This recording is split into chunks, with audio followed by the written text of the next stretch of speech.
How's your gut treating you today? Your gut can make you happy and it can make you cranky. Your gut may also affect your mood without you ever even knowing about it. Do you wonder how all that happens? Well, this week we have been quoting excerpts from our free downloadable ebook, Gut Matters, and it's available now and you can get your own copy.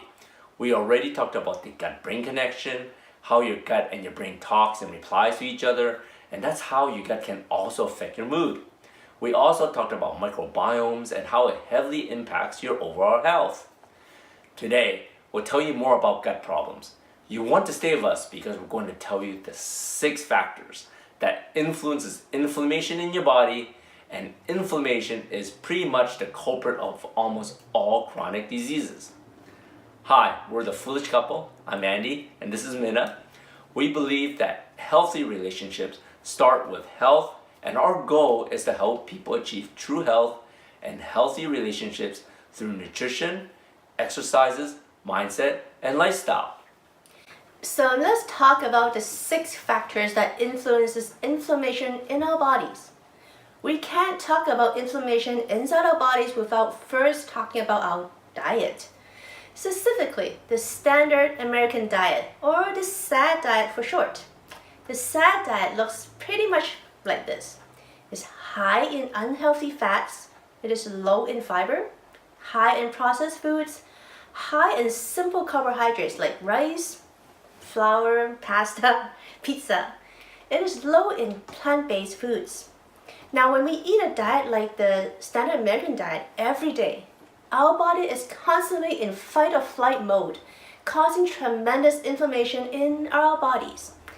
And of course, we can't talk about our diet without talking about sugars, which is the most addictive substance on this planet that no one is talking about. Sugars and refined flours conditions our brain in much the same way as cocaine and heroin. So it is truly an addiction that everyone should be aware of. And then there are processed foods, the stuff that our generation grew up with, the stuff that appear to be so convenient and delicious, like ramen noodles, chef Boyardee, yet it is a silent killer to our bodies. We can't forget about big agriculture, big business. Farming, after all, is very big business nowadays. It is mostly done by big machines and grown with tremendous amounts of pesticides, synthetic fertilizers, and weed killers. Digesting all these foreign chemicals causes inflammation inside our bodies because our bodies simply don't recognize them or know what to do with all these chemicals. Lately, there's been a lot of talk about sitting is the new smoking or the new cancer, depending on what source you're reading. And sitting is really becoming a way of life for so many of us. We sit at our jobs 8 hours a day. We sit in our car to and from work up to an hour each way. And then we go home and guess what? We sit for another few hours in front of the TV, right? This level of physical inactivity is causing huge problems to our health as well. Another biggie that's giving us all inflammation is stress. Our modern day lifestyle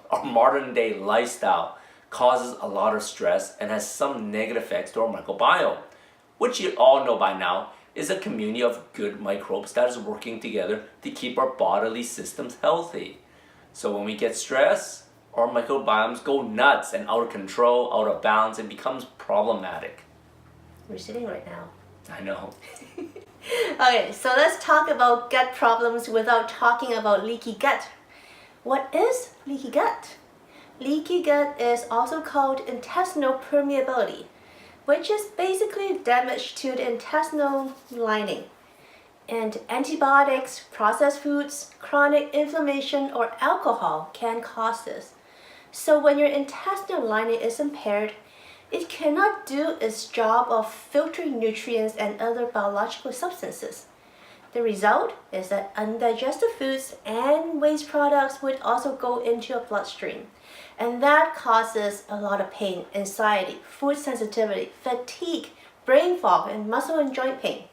That's leaky gut. So in the book, we also talk about how your gut health matters even when you're only a baby, and how it continues to affect your mental health, and your mood throughout your life. So if you know someone who has a newborn or just had a baby, make sure you forward this to them so that they can also read the book also. From what I heard, babies with healthy guts cries a lot less than other babies. So it's definitely worthwhile for them to read up on this. Next time, we're going to talk about the 4 R's, which is the ways to optimize your digestions and what you can do to improve your gut health. Until next time, love what you live and live what you love.